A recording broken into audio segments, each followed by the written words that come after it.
Dear children, teachers, and parents, today I am going to tell you an important topic. It is about the passionate feeling that we have to inculcate in children: love, empathy, cooperation, and co living. Children learn all these values from schools. കുട്ടികൾ ഈ മൂല്യങ്ങളെ മുഴുവൻ പഠിച്ചെടുക്കുന്നത് വിദ്യാലയങ്ങളിൽ നിന്നാണ്. വിദ്യാലയങ്ങൾ മറ്റ് സ്ഥാപനങ്ങളിൽ നിന്നും വ്യത്യസ്തമാകുന്നത് കുട്ടികൾ വളർന്നു വരുന്ന ഇടം എന്ന നിലയിലാണ്. കുട്ടികളുടെ വളർച്ചയുടെ ഏറ്റവും പ്രധാനപ്പെട്ട ഒരു ഘട്ടമാണ് അവർ വിദ്യാലയങ്ങളിൽ ചെലവഴിക്കുന്നത്. നാളെ വളർന്ന് മുതിർന്നവരായി തീരുമ്പോൾ അവരുടെ വ്യക്തിത്വം എന്തായിത്തീരണമോ അത് നിശ്ചയിക്കപ്പെടുന്നത് വിദ്യാലയങ്ങളിലാണ്. വിവേകാനന്ദൻ വിദ്യാലയത്തെക്കുറിച്ച് പറഞ്ഞത് ഇങ്ങനെയാണ്: opening an educational institution will close 1,000 prisons എന്നാണ്. ഒരു വിദ്യാലയം ആരംഭിക്കുന്നതോടുകൂടി ആയിരക്കണക്കിന് ജയിലുകൾ തുറക്കപ്പെടേണ്ട സാഹചര്യമാണ് ഇല്ലാതാകുന്നത്. നമ്മുടെ എല്ലാ വിദ്യാലയങ്ങളും അങ്ങനെയായി മാറുന്നുണ്ടോ? ആ കാര്യം നാം പരിശോധിക്കേണ്ടതുണ്ട്. ഒന്ന് ശ്രദ്ധിക്കുകയാണെങ്കിൽ നമ്മുടെ വിദ്യാലയങ്ങളെ ഏറ്റവും മികവുറ്റ ഇടങ്ങളാക്കി മാറ്റിയെടുക്കാം. ഒരു കാര്യം അധ്യാപകരും രക്ഷിതാക്കളും ഓർത്തു വയ്ക്കേണ്ടതുണ്ട്: children are not vessels to be filled but lamps to be lit. Okay, children are not vessels to be filled but lamps to be lit. അവരെ അറിഞ്ഞ് സമീപിക്കണം. ചെറിയ ചില നിർദ്ദേശങ്ങൾ മാത്രം മതി കുട്ടികളെ നമുക്ക് മാറ്റിയെടുക്കാം. അവരെ ശകാരിക്കുകയോ ശിക്ഷിക്കുകയോ വഴക്ക് പറയുകയോ ഒന്നും ചെയ്യേണ്ടതില്ല. അവർക്ക് മുന്നിൽ നല്ലൊരു മാതൃക കാണിച്ചു കൊടുത്താൽ മാത്രം മതി. ഒരു സ്കൂളിൽ കുട്ടികൾ ക്ലാസും പരിസരവുമൊക്കെ എപ്പോഴും വൃത്തികേടാക്കി വെക്കുമായിരുന്നു. സ്കൂൾ പരിസരം ശുചിയാക്കുന്നതിൽ ആ വിദ്യാലയത്തിലെ കുട്ടികൾക്ക് തീരെ താല്പര്യമുണ്ടായിരുന്നില്ല. അവിടെയുള്ള ഒട്ടുമിക്കവാറും അധ്യാപകരും അത് ശ്രദ്ധിക്കാറും ഉണ്ടായിരുന്നില്ല. സ്കൂളും പരിസരവും ആകെ പ്ലാസ്റ്റിക് ബോട്ടിലുകൾ, ക്യാരി ബാഗുകൾ, മിഠായി കടലാസുകൾ, ബിസ്ക്കറ്റ് റാപ്പറുകൾ, ഇങ്ങനെ പലതുകൊണ്ടും മലിനമായി കിടക്കാറാണ് പതിവ്. അതാരും വൃത്തിയാക്കുന്ന പതിവേ ഉണ്ടായിരുന്നില്ല. അതിനിടയിലാണ് ഒരു പുതിയ അധ്യാപകൻ വിദ്യാലയത്തിൽ എത്തിച്ചേരുന്നത്. അദ്ദേഹം വന്നു കയറുമ്പോൾ തന്നെ കാണുന്നത് സ്കൂളും പരിസരവുമൊക്കെ വൃത്തികേടായി കിടക്കുന്ന ഈ ഒരു കാഴ്ചയാണ്. മിഠായികൾ തിന്ന ശേഷം കുട്ടികൾ അതിൻ്റെ റാപ്പറുകൾ വലിച്ചെറിഞ്ഞ് ക്ലാസ് മുറികളൊക്കെ വൃത്തികേടായിരിക്കുന്നു.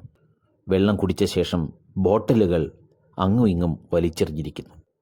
പ്ലാസ്റ്റിക് ക്യാരി ബാഗുകൾ കൊണ്ട് സ്കൂളും പരിസരവും ആകെ വൃത്തികേടായിരിക്കുന്നു. നല്ലൊരു ചിത്രകാരൻ കൂടിയായ അധ്യാപകൻ കുട്ടികളിൽ വലിയൊരു മാറ്റം വരുത്താൻ തീരുമാനിച്ചു. അദ്ദേഹം എന്താണ് ചെയ്തതെന്നറിയണ്ടേ?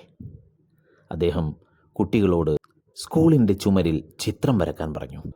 നന്നായി ചിത്രം വരക്കുന്ന കുട്ടികളെ മുഴുവൻ ഉൾപ്പെടുത്തിക്കൊണ്ട് ഒരു ചിത്രകാര കൂട്ടായ്മ അദ്ദേഹം ഉണ്ടാക്കി.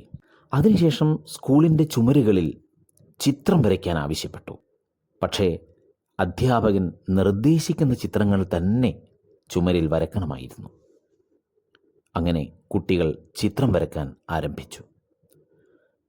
ഒരു കയറിൻ്റെ അറ്റത്ത് കാലുകുടുങ്ങി ചത്തുപോയ ഒരു കാക്ക, ഒരു ബോട്ടലിൽ തലകുടുങ്ങി ചത്തുപോയ നായക്കുട്ടി, കുപ്പിച്ചില്ലുകൊണ്ട് കാല് മുറിഞ്ഞ പൂച്ചക്കുട്ടി, ചെറിയ കുപ്പിയിൽ തലകുടുങ്ങി ചത്തുപോയ ഒരു പാമ്പ്, പ്ലാസ്റ്റിക് ക്യാരി ബാഗിൽ തലകുടുങ്ങി ചത്തുപോയ ഒരു കൊക്ക്.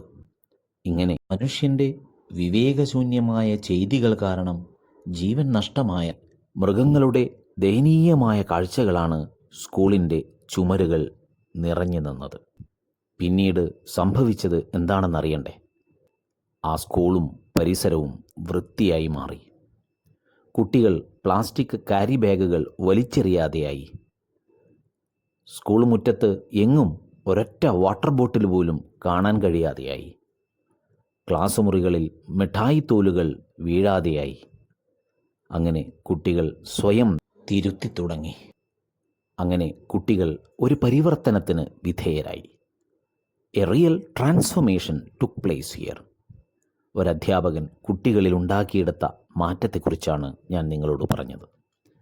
ഈ ഒരു ചിത്രം ഉണ്ടാക്കിയെടുത്ത ഒരു ഡെപ്ത് ഒരുപക്ഷെ വാക്കുകൾക്കുണ്ടാക്കിയെടുക്കാൻ കഴിയില്ല, പണിഷ്മെൻറ്റിലൂടെ ഉണ്ടാക്കിയെടുക്കാൻ കഴിയില്ല, ശിക്ഷ നൽകുന്നതിലൂടെയോ ബോധവൽക്കരണ ക്ലാസ്സുകളിലൂടെയോ ഉണ്ടാക്കിയെടുക്കാൻ കഴിയുമായിരുന്നില്ല. ഒരധ്യാപകന് എന്തുമാത്രം മാറ്റം വരുത്താൻ കഴിയും എന്ന കാര്യം മാത്രമാണ് ഇവിടെ സൂചിപ്പിച്ചത്. ഇതുപോലെ ജീവിത സാഹചര്യങ്ങളെ ചൂണ്ടിക്കാണിച്ചു കൊടുത്തു വേണം നാം കുട്ടികളെ തിരുത്താൻ. അവർ തിരുത്തും. വലിയ നിലകളിലേക്ക് വളരാൻ അവർ തയ്യാറാവും. അവരുടെ സ്വഭാവ രൂപീകരണം നടക്കുന്നത് വിദ്യാലയങ്ങളിലാണ് എന്നവർ തിരിച്ചറിയും. സ്നേഹവും സഹവർത്തിത്വവും അനുകമ്പയും ഒക്കെ നമ്മളിൽ ഉണ്ടാകേണ്ട വികാരമാണെന്ന് അവർ മനസ്സിലാക്കും. താൻ ജീവിക്കുന്ന ചുറ്റുപാടിൽ താൻ മാത്രമല്ല, ധാരാളം ജീവജാലങ്ങൾ കൂടിയുണ്ടെന്ന് അവൻ തിരിച്ചറിയും.